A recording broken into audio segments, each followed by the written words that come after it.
Le patronyme Koulibaly, origine et évolution. Épisode 2, la naissance de Nabi Ismaïla. Nabi Ismaïla est au cœur de l'histoire de plusieurs peuples noirs vivant au centre de l'Afrique: Cameroun, République centrafricaine, Gabon, Guinée équatoriale, Congo-Brazzaville, Congo-Kinshasa et en Afrique de l'Ouest. Les descendants directs de Nabi Ismaïla dans la partie ouest de l'Afrique sont les Koulibaly. Et c'est en cela que nous avons jugé bon de consacrer à Ismaïla les épisodes 2 et 3 de l'histoire du patronyme Koulibaly. Alors les Africains complexés, les suprémacistes blancs, les Hébreux, c'est-à-dire les faux juifs blancs, vous qui prétendez que l'Afrique n'a pas d'histoire, vous êtes démasqués et sachez que la vérité rattrape toujours les mensonges.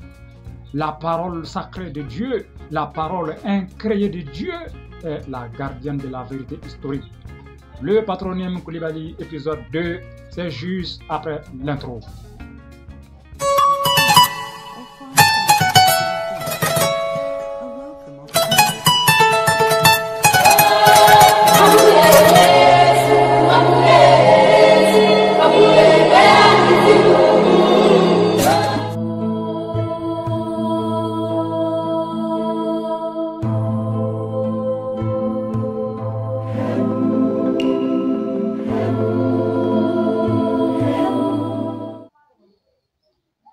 Mesdames et messieurs, vous êtes sur votre YouTube channel 56 Le Triomphe et vous écoutez votre serviteur, le guide Koulibaly depuis Dabou. Le patronyme Koulibaly, origine et évolution. Ils sont tous Koulibaly, mais à cause de certains événements et circonstances de la vie, on les appelle Koulibaly, Kamara, Kouyaté, Konaté, Diawara, Gueye, Keita, Soumano, Diomandé, Bansé, Fall, Maïga, Kassambara, Sou, Soro, etc. Nabi Ismaïla est né dans le pays de Djangissé, en Afrique centrale. L'emplacement du pays de Djangissé est occupé aujourd'hui par la ville de Douala au Cameroun. Nabi Ibrahima est son père. Sa mère est Adjara ou Agar, selon les Bibles actuelles classiques. Les livres saints contiennent le récit authentique parlant de la vie d'Ismaïla dans le pays de Djangissé. Contrairement aux humains, Dieu le Tout-Puissant ne se contredit pas. Ainsi, il nous dit ceci dans le Coran. Sourate 10, verset 37. Ce Coran est la confirmation de ce qui existait déjà avant lui. Ce verset est très important. Il est le gardien de la vérité historique. Ainsi, la Bible authentique, sans erreur et sans falsification, nous révèle la vérité concernant la naissance d'Ismaïla. Origine, chapitre 7, versets 1 à 3. Kenya, femme de Sango. Kenya, c'est Sarah et Sango, c'est Abraham. Kenya, femme de Sango, ne lui avait point donné d'enfant. Elle avait une amie intime qu'elle considérait comme sa propre sœur qui vivait avec eux. C'était une très belle femme noire, Djene, du nom de Wala, c'est-à-dire Agar. Oui, c'était une très belle femme noire, Djene, c'est-à-dire égyptienne, du nom de Wala, c'est-à-dire Agar, selon les Bibles actuelles classiques, et Adjara selon le Coran ou les arabisants. Voilà. C'était une très belle femme noire, Djene du nom de Wala, de la tribu de Sawa. Origine, chapitre 17, versets 4 à 22. Alors, elle lui dit, c'est Sarah qui s'adresse à Abraham. Donc, Kenya s'adresse à Sango qui est Abraham. Elle lui dit, Sango, voici que l'entité en charge de naissance et l'entité en charge de l'introduction dans le visible m'ont empêché d'enfanter. Va donc vers Wala, c'est-à-dire Adjara, peut-être que par elle j'aurai un fils. C'est-à-dire, l'union de Wala et de Sango, l'union d'Hajara et d'Abraham peut engendrer un fils. Et Sarah va considérer cet enfant comme son propre fils. Sango écouta la proposition de Kinya, c'est-à-dire Sarah, car ce dernier avait un faible pour Wala. Donc, Abraham accepta parce qu'il était déjà attiré par cette très belle femme noire d'Égypte. Cela faisait un long moment que Sango était installé dans le territoire du sud. Sango, c'est Raham. Donc, cela faisait un long moment que Sango était installé dans le territoire du sud-ouest de Longanabi, dans Wassé Moutonga, l'Afrique centrale. Il arriva alors que Kinya, la femme de Sango, demanda à Wala, avec persuasion, d'aller connaître intimement Sango. Donc, amicalement, Sarah a réussi à convaincre Wala. Quelque temps après, Wala devint enceinte de Sango. Donc, Hajara devint enceinte d'Abraham. Kinya, la femme de Sango, donc Sarah, la femme de Sango, s'est sentie délaissée par son mari et méprisée par Wala Hajara. Alors Kinya dit à Sango, l'outrage que tu me fais en tant que femme retombe sur toi, car ma violence est contre toi et non contre Wala. Moi-même, j'ai donné celle qui est comme ma sœur à ton sang. Sango dit à Kinya, c'est toi-même qui as mis Wala dans mes bras et maintenant te voilà défiante.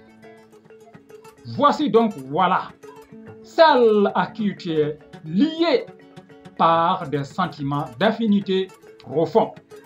Elle est dans le jugement de tes pensées. Mes faits lui deviennent à tes yeux. Donc voilà, mesdames et messieurs, Abraham avait rangé les choses comme un vrai sage. Oui, Abraham avait arrangé les choses comme un vrai sage. Mais le Satan n'était pas d'accord. Le Satan n'était pas d'accord. Satan inspira une fois de plus Kinya. Et Kinya s'est mis à humilier Wala, c'est-à-dire Sarah et Hajara. Donc, Sarah s'est mis à humilier Hajara. Voilà. Si bien qu'elle s'enfuit loin d'elle. C'est Hajara qui s'est enfuie loin de Sarah. Kinya n'est pas méchante. Voilà, c'est ce que les gens doivent comprendre ici. Mesdames et messieurs, sachez que Kinya, donc Sarah, elle n'est pas du tout méchante. C'est Satan qui avait manipulé Kinya. Kinya ne frappait pas, voilà, c'était des paroles déplacées, des injures, c'est tout. Voilà, quand Wala s'est enfui, donc quand Hajaratou s'est enfui, quand Agar s'est enfui, l'ange apparut à Wala près d'une source d'eau dans le lieu non fertile, près de la source qui est sur le chemin, près des arbres sacrés, non loin de la montagne des esprits célestes à la région du sud-ouest. C'est toujours l'Afrique centrale. La montagne des esprits célestes, c'est ici le mont Cameroun. Voilà, sachez que la montagne des esprits célestes, c'est le mont Cameroun. L'ange lui dit, voilà, toi qui fus lié à Kinya par des sentiments d'amitié profonds, d'où viens-tu? Où vas-tu? Et pourquoi tes pensées sont-elles confuses? Et elle répondit, je m'enfuis de devant Kinya. Donc je m'enfuis de devant Sarah. Wala est une Égyptienne initiée. C'est pourquoi elle a su tout de suite que c'est un ange qui lui parlait. l'ange lui dit, retourne vers Kenya et rétablissez des liens sentimentaux d'affinité profonds d'autrefois. D'ailleurs, tu as le pouvoir sur la situation provoquée par Satan. Puis, l'ange ajouta, l'entité en charge des naissances et l'entité en charge de l'introduction dans le visible multiplieront ta postérité au point qu'on ne pourra la compter, tant qu'elle sera nombreuse. L'ange lui dit encore, tu es enceinte, tu vas avoir un fils, et tu lui donneras le nom de Senga, qui signifie en douala ancien, voilà, entendre. Tu es enceinte, tu vas avoir un fils, et tu lui donneras le nom de Senga. Senga, dans l'Afrique ancestrale, signifie entendre. Parce que j'ai entendu la voix de ta détresse. Donc, l'enfant portera le nom Senga. En Afrique ancestrale, on ne donnait pas de prénom aux enfants, on donnait seulement le nom. Cet enfant sera un homme indomptable. Sa main s'élèvera contre tous les non-initiés et la main de tous les non-initiés contre lui. Il dressera sa puissance en face de tous ses frères initiés. Ensuite, l'ange disparut de devant Douala. Origine, chapitre 17, versets 26 à 27. Il dit, au bout de quelque temps, Douala enfanta donc un fils à Sango. Donc Agara enfanta donc un fils à Abraham. Et celui-ci nomma du nom de Senga, le fils que lui avait donné Douala. Douala avait expliqué à Abraham tout ce que l'ange avait dit. Origine chapitre 18, versets 19 à 24. Lorsque Sango, donc lorsque Abraham eut 119 ans, l'ange lui apparut de nouveau et lui dit, Kenya, ta femme, tu ne la verras plus comme une simple femme du visible. Désormais, elle sera vue et considérée à part entière comme étant une matriarche, car je la bénirai, et l'entité en charge de naissance et l'entité en charge de l'introduction dans le visible te donneront même un fils à travers elle. Je la bénirai et elle donnera naissance et deviendra l'ancêtre d'une très grande multitude de peuples noirs. Des rois et des guerriers seront issus d'elle. Mesdames et messieurs, vous êtes sur votre YouTube channel 56, Le Triomphe, et vous écoutez votre serviteur, le guide Koulibaly depuis Dabo. Alors, l'ange dit, je la bénirai. Donc, il s'agit ici de Sarah. On n'est plus sur Agara, mais ici l'ange parle de Sarah. Je la bénirai et elle donnera naissance et deviendra l'ancêtre d'une très grande multitude de peuples noirs. Des rois et des guerriers seront issus d'elle. Qu'est-ce que les Hébreux vont faire ici, mesdames et messieurs? Ces Hébreux qui ont volé et falsifié l'histoire des peuples noirs. Écoutez ce que les Hébreux vont faire. Les faux juifs, donc les Hébreux, ont falsifié ce passage en disant dans les faux récits qu'une multitude de peuples noirs concerne les Hébreux. Les faux juifs autoproclamés. En vérité, la descendance d'Abraham n'est pas les Hébreux. La descendance d'Abraham, ce n'est pas des Syriens.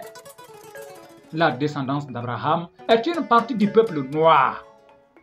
Et lorsque l'ange dit des guerriers et des rois seront issus d'elle, David, Salomon, ils sont tous noirs et ils sont tous descendants de Sarah. Babemba, Traoré, Tcheba Traoré, Touramagan Traoré, Damassa Wolani et Damassa Wolamba Traoré. Ils sont tous descendants de Sarah. Fin de l'épisode 2 consacré au patronyme Koulibaly. Donc, mesdames et messieurs, c'était la naissance d'Ismaël. Comme je le disais tantôt, nous allons consacrer 2 épisodes à Ismaël, l'épisode 2 et l'épisode 3. Merci infiniment d'avoir pris une partie de votre temps pour nous écouter. Voilà, merci infiniment. Merci de nous soutenir chaque jour.